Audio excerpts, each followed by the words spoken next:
Hola a todas y todos, soy Fabrizio Lorusso, aquí en el canal del amigo Jesús Escobar, para nuestra videocolumna semanal, Trotamundos Político, que hoy nuevamente trata el tema de la política, pero nacional, con la reforma electoral, los desencuentros, las encrucijadas, lo que está en juego, un juicio sobre la misma, teniendo en cuenta que ya habíamos grabado hace un mes más o menos aquí para el canal una columna que invito a volver a ver o a rescatar, que se llamaba Reforma Electoral en la mira, derecha sabotea el debate, que subtítulo era Pluris sí, pluri no, y sistema mayoritario y sistema de pluris. Era un poco también un análisis de los diferentes sistemas que serían las maneras en que el voto popular se traduce en escaños, cargos públicos, etcétera, ¿no?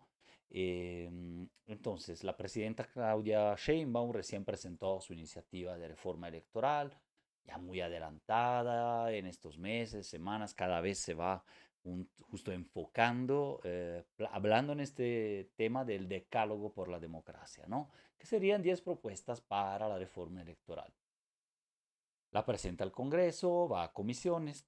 La idea general es reducir costos del sistema electoral, ampliar la consulta popular a los estados, inhibir nepotismo y reelección consecutiva, regular la inteligencia artificial, la presencia mediática también en los espacios durante la campaña y sobre todo cambiar la forma de representación en el Congreso, que es donde más me voy a centrar, pero no únicamente, y sobre todo entonces las formas en que son votados y votadas las y los diputados de las listas plurinominales, ¿no? Que son la representación proporcional, son elegidos con un sistema proporcional, ¿no? El término más correcto, dentro de listas con muchos nombres adentro. Por eso es plurinominales, pero pues, es un sistema de representación basado en el porcentaje exacto de votos o redondeado, pero lo más cercano que obtienen en las urnas, ¿no? Por distrito nacional, etcétera. Pero eso es el voto proporcional. Y han suscitado polémicas crecientes en las décadas, digamos así, recientes, de los noventas para acá sobre todo, pues en el tiempo se han convertido en cotos y reservas para líderes de los partidos, personajes impresentables, quienes no participan en los territorios, etcétera. Es verdad que esa también puede ser la función, es decir, personas que a lo mejor no sean tan carismáticas para competir, pero que sean los máximas expertas en un tema, ¿no? Y quieres que esté representada para aportar a una legislación, ¿no? O a un tema durante el sexenio, el trienio, etcétera. Bueno, pero en muchos casos vemos cómo degeneró, sobre todo la repartición de estas listas dentro de los partidos y en lugar de seleccionar las y los mejores, ha habido una selección efectivamente por cotos de corrientes políticos y otros intereses que rebajan el nivel del propio Congreso y de las legislaciones, ¿no? Entonces el problema no es mantener una cuota importante de voto proporcional, que sí se mantiene, en la reforma, sino la forma o el tipo de listas mediante las cuales las y los congresistas llegan a ocupar su escaño, o sea, los plurinominales propiamente dichos, o sea, dentro de una representación proporcional con base en el voto, repartido por porcentajes, bueno, quiénes entran, con qué listas y cómo se eligen esas listas, etcétera. Ahí está el punto. Y es muy interesante y ha sido tan instrumentalizado por ciertos debates desviados para mí, que se pierde de vista esa carga que tiene, que es más democratizadora o interesante. No toda la reforma tal vez, ahorita vamos a ver, pero esa parte que es el corazón, la idea de la reforma principal, es interesante para una evolución política en México y debates y estimular debates a los internos a los partidos. Entonces, listas bloqueadas como ahora, que son decididas por las cúpulas partidistas, o bien listas competitivas y flexibles en que las y los votantes establecen preferencias para representantes populares, un hombre y una mujer, como propone la presidenta, que hicieron campañas en los territorios o que son conocidos por su fama, su especialidad, etc. Modificar esto es el planteamiento central. Se trata de una reforma, es un poco el balance que quiero trazar aquí, democratizadora, como afirma la presidenta, o dictatorial, como dice la oposición. En mi opinión, para adelantar, con algunas reservas, tendencialmente es más democratizadora, o sea, representa una mejora relativa, aunque no absoluta o en todo, como quisiéramos, ¿no? Estos son los puntos principales del decálogo. Eliminar listas plurinominales decididas por los partidos, ¿no? No en la Cámara, no toda representación proporcional.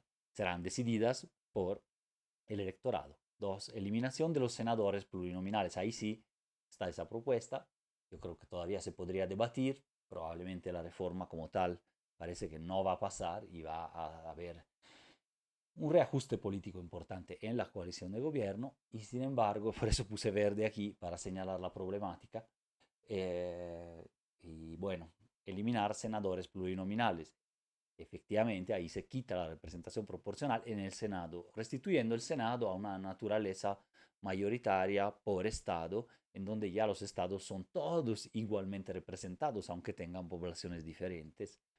Podría, yo entiendo, hasta negociarse que también haya listas decididas por el electorado o elecciones primarias para el Senado con proporcional. Es decir, ese 25% que hoy tenemos podría mantenerse. No está así en la reforma, pero es como mi idea de que para la negociación, que entiendo que ya ni se va a dar, pero vamos a ver, a lo mejor la esperanza no muere. Reducción del financiamiento público a partidos y también en realidad al INE, disminución del gasto en la organización electoral, es delicado, lo veremos después. Entonces debe haber para mí ahí un equilibrio, pero también entiendo que esa parte podría negociarse, y no tanto para satisfacer las ganas y, ¿no? de los partidos codiciosos de tener más dinero, que en efecto en parte lo son, buena parte lo son, sino para encontrar un equilibrio ahí, pero sobre todo para la organización de elecciones transparentes, ¿no? Luego queda pendiente el tema de las judiciales, que implican un gran esfuerzo, yo lo reconozco, ¿no? Y entonces yo, y el INE y otras cuestiones organizativas pueden ser costosas, pero es una inversión en la democracia. Ahora, financiamiento público a partidos, dependiendo de la fiscalización, y claro, ahí es tema más delicado, ¿no? De lo que ha sucedido en estos años. 5, reducción del tiempo de campañas y propaganda. 6, regulación del uso de inteligencia artificial en campañas. Ahí yo creo que no hay problema como tal. Prohibición del uso de dinero ilícito en campañas. Eso, bueno, ya está. Nada más cómo se va a fiscalizar es el punto con el SAT y otras herramientas. 8, ampliación del voto en el extranjero. Innovación. No reelección consecutiva y combate al nepotismo. También refuerzo de algo que está también en parte de la ley. Fortalecer mecanismos de democracia participativa número 10. Aquí queda un poco débil, pero ahorita lo vemos. Pero existe, por lo menos es un planteamiento y es interesante. Algo se puede adelantar o reflexionar con base en la información preliminar, no tanto lo que está en la propuesta en análisis, todavía no la conocemos del todo, pero con base en esto una posibilidad es que la reforma, dijimos, posiblemente no pase como tal o sea modificada sustancialmente por el Congreso. Sin embargo, al ser una iniciativa presidencial de gran calado, parte de los compromisos de campaña y de un áspero debate en estos días tendrá relevancia también para poner a prueba alianzas y valores en los partidos políticos, dentro y fuera de la coalición gobernante, ¿no? O sea, será también mostrar las cartas para 2027, lo ha dicho también la presidenta, entonces sería un tema a cuidarse mucho también por diferentes partidos medianos, ¿no? Pero bueno, es consabido en efecto que la reforma, por cómo está ahora, ha tenido férreos opositores en el Verde, el PT, aliados de Morena, y claro, PAN, PRI, MC. A lo mejor por motivos distintos, ¿no? Entre los bloques y con matices, pero con la idea de tumbar la propuesta y hacerle pagar un costo político al gobierno. Normalmente en situaciones análogas y en otros países, los partidos más grandes, sucede a veces esto, y con arraigo territorial, como Morena, el PAN, al menos en varios estados, encuentran convergencias, ¿no? Como se llaman bipartisan o bipartisan, bipartidos, incluso extremos, y arman un plan B extemporáneo para liberarse de cierto tipo de partidos más pequeños, satélites, que dejaron de representar intereses legítimos y minorías aún merecedoras de protección y representación, pero que esos partidos se han desviado de esa representación. Entonces puede que un acuerdo entre los grandes haga fluir un sistema como acuerdo. Por otro lado, los medianos y los chiquitos tienden a sentirse amenazados y a crear ejes de resistencia entre sí incluso, con base en su interés, sobrevivir a tener esa economía de negocio de los partidos, ¿no? En este caso uniéndose, por ejemplo, a MC, PRI, Verde y PT, que sí tienen ese perfil. Aún así, lo más probable es que la alusión de la presidenta a un plan B no sea un acuerdo con el PAN, sino que vaya en la dirección de modificar en parte el sistema a través de leyes secundarias o esperar los resultados de las intermedias del 27 para plantear nuevas reformas. El rechazo a negociar y la vehemencia de los aliados de Morena, reforzado por el histórico oportunismo del Verde, y aquí otra vez está, se han unido a invectivas bastante intestinales de la oposición que habla de ley Maduro. Allá del otro lado estamos ahí, regresión democrática, ¿no? Cuando el debate preliminar indica lo contrario. De hecho, en distintas simulaciones me he dado a la tarea de realizar con apoyo de IA, basado en el resultado del 24, los resultados, ¿no? Cómo estaría hoy. Por ejemplo, en el Senado, ya sin pluris, como está planteado, sin representación proporcional, aunque dije que en mi opinión debería de mantenerse, pero eligiendo directamente las y los ciudadanos a esos senadores, por proporcional, pero sí con listas cerradas, abiertas, perdón, para las preferencias. De hecho, en el Senado resultaría hasta relativamente perjudicado, según esta proyección que hice, preliminar, claro, el primer partido del país, o sea, Morena, en este momento, mismo que incluso vería bajar un poco su llamada sobre representación, que no se toca ese tema en la reforma, ¿no? Recordando que ha sido manipulado políticamente, en realidad, esa parte, la sobre. En la Cámara el sistema sería parecido al actual, pero entrarían como pluris los mejores perdedores en cada distrito, un 25% de la Cámara aprox, y los de cuota proporcional por partido, 25%, o sea, más o menos 100 de la Cámara. Serían personas, en ambos casos, electas de perfil distinto, votadas directamente por el electorado más que por los partidos.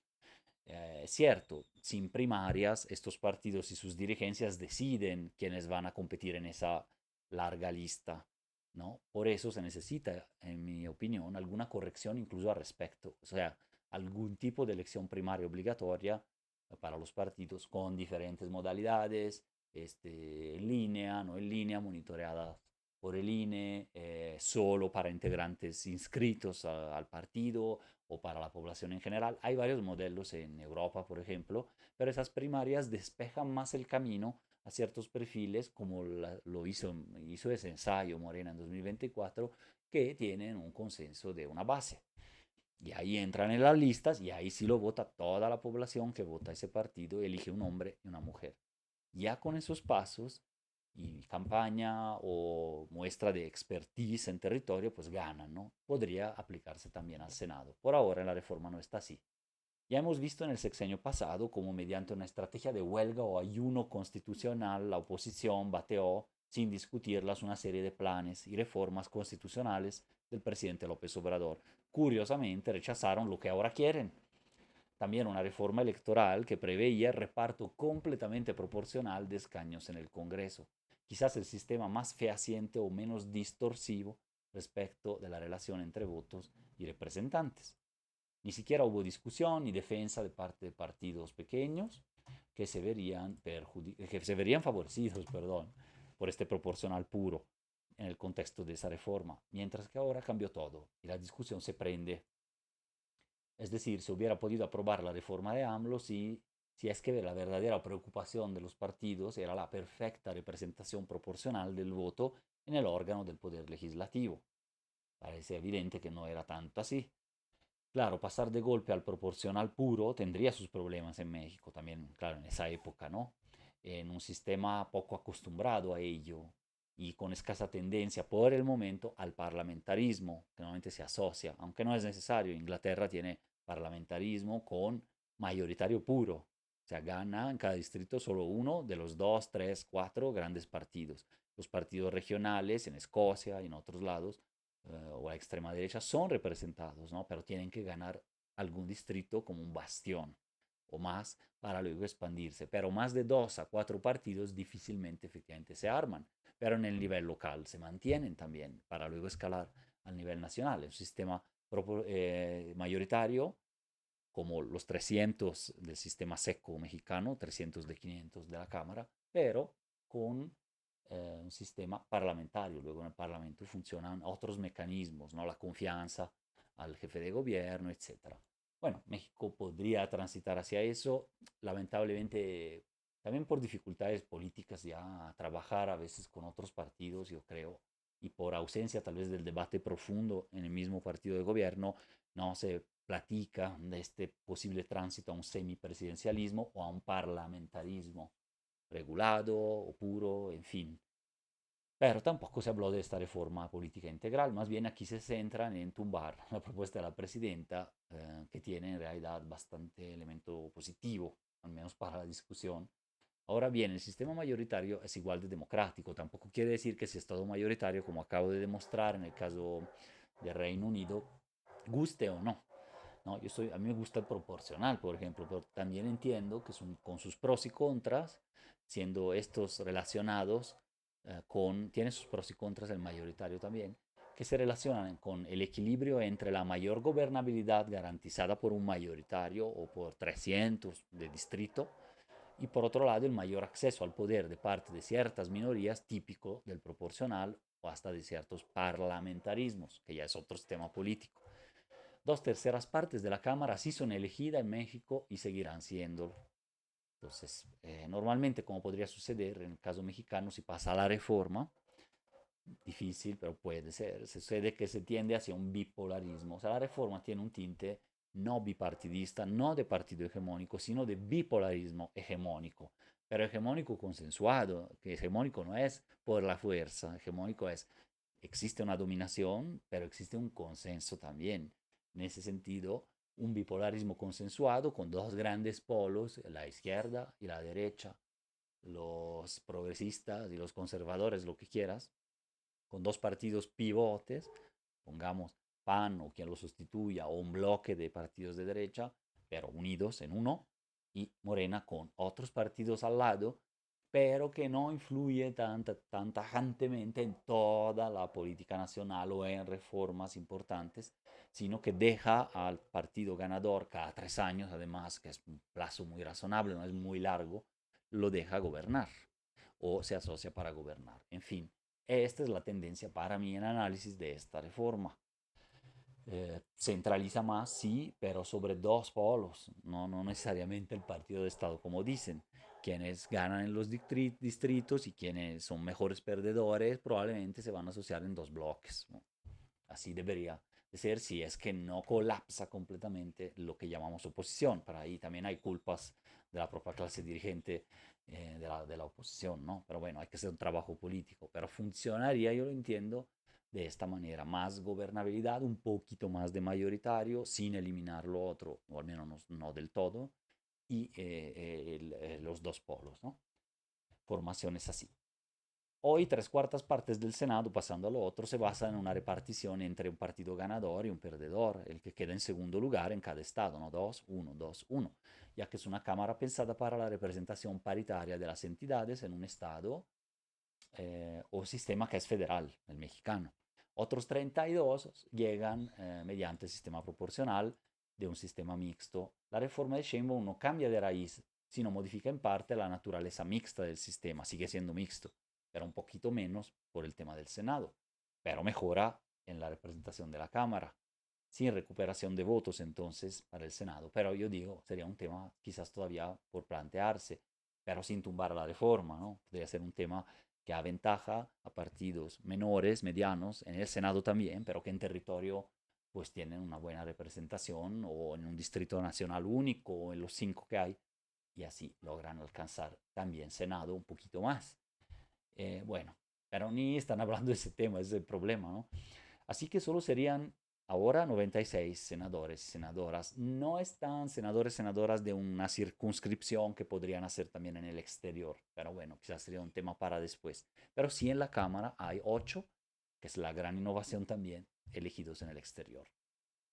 Se reforzarían quizás así los partidos grandes o territorialmente presentes, no necesariamente uno, podrían ser reforzarse 2 o 3 o 4, como dije en el caso del Reino Unido.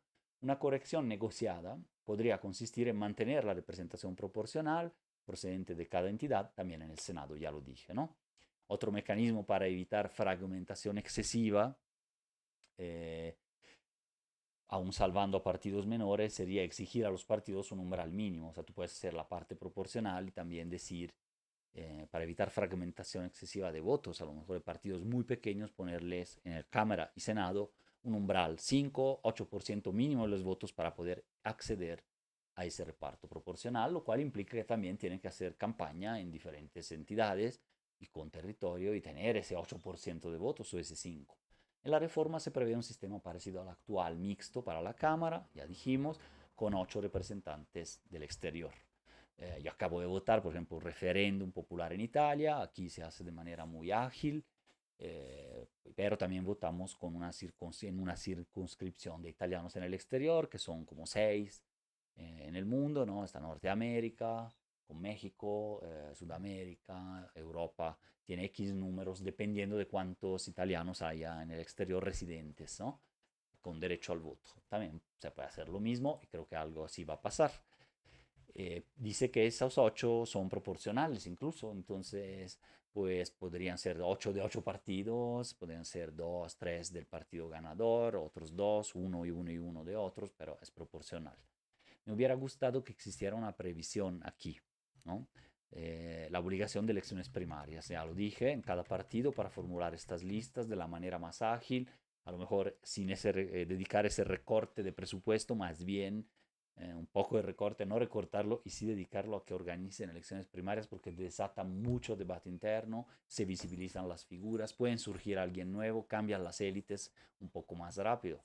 No es la panacea tampoco, no es ultra necesario, pero sería un pasito que quizás con cambio legislativo ya se puede hacer, ¿no? No me atrevo a decir, pero es cierto que este proceso democrático interno de toma de decisiones podrá ser empujado por la reforma, o por cambios legales, pues ahora las listas de cada partido serán más competidas. O sea, si ahora las listas la elige el votante, un partido va a pensarlo hasta 2 veces en poner impresentables ahí. Entonces ya eso dice, ¿y cómo decido? Solo los jefes del partido, pues muy mal. No, quizás un grupo un poco más amplio, también muy mal. Pero ¿y si decide la base o una 50-50 entre liderazgos y base?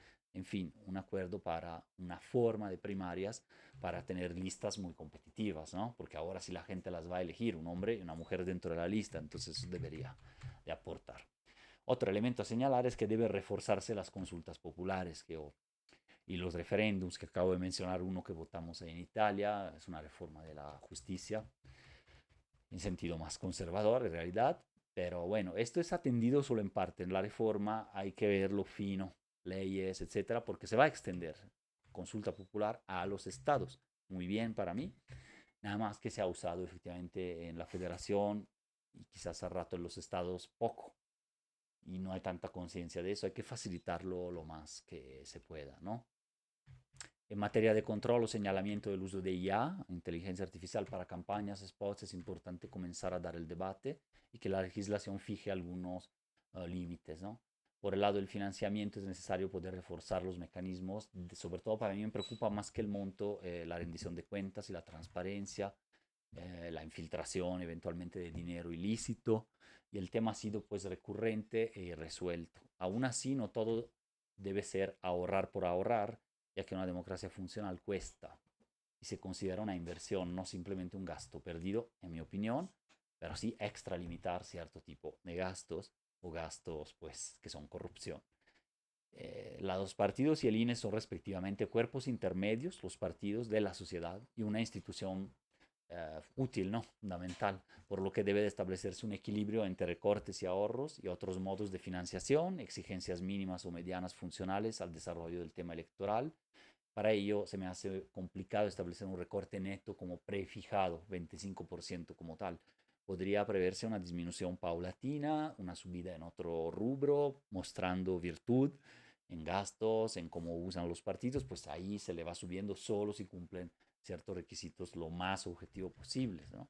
Quizás tenga sentido en algunas áreas el recorte, probablemente menos en otras. Refrendar la prohibición de la no reelección consecutiva, porque eso está planteado en la reforma, de los cargos y del nepotismo es importante, evidente, pero tema nepotismo podría tener límites según cómo se formule, ya que prohibir el acceso electoral pasivo, o sea, el derecho a ser votado, votada a familiares de alguien, representante popular, gobernador, lo que sea, constituiría una violación a los derechos humanos y a la Constitución. O sea, toda persona tiene derecho a participar, ¿no? Pero habría que ver qué manera se presentan o qué sanción social también, justo en las famosas listas y en las elecciones primarias y en los debates sanos dentro de partidos, es cómo se preseleccionan. Y la ética diría que no vas a preseleccionar puro familiar, pero como que no hay esa fiscalización de medios, política y ese costo político de postular a un familiar. Hay que trabajar ahí, yo creo, en la cultura política, más que limitarlo por ley porque puede ser inconstitucional. En fin, aún con ajustes y cambios que ojalá lleguen a proponerse y discutirse en el proceso legislativo atropellado que estamos viendo, incluyendo, por cierto, la representación real y no simulada de minorías sociales, que falta un poco ahí reforzarlo. O sea, no partidistas, sino pueblos indígenas, entre otros, grupos de la diversidad sexual, etcétera. La reforma tiende a reducir el poder de las cúpulas partidistas, me parece positivo, tiende a estimular el trabajo o campañas en campo, el debate interno, los territorios, y estos aspectos podrían reforzarse con elecciones primarias, ya dije, para conformar estas listas que van a llegar, así como una reforma de las candidaturas independientes, que es otro punto junto con las minorías. Eh, y también quizás una previsión, un debate, difícilmente con este clima tan polarizado y crispado que crearon desde partidos aliados y opositores, se va a dar un debate sano, pero saludable, los efectos de sobrerepresentación, volver a tratar el tema, no ocultarlo. No es que digo que lo hubo, para mí se respetó la Constitución en el 24 y sin embargo existe la problemática, se puede corregir. De hecho, la misma reforma no va en ese sentido de aumentar sobre representaciones indebidas, respeta la Constitución y la ley también vigente, pero es un tema, ¿no?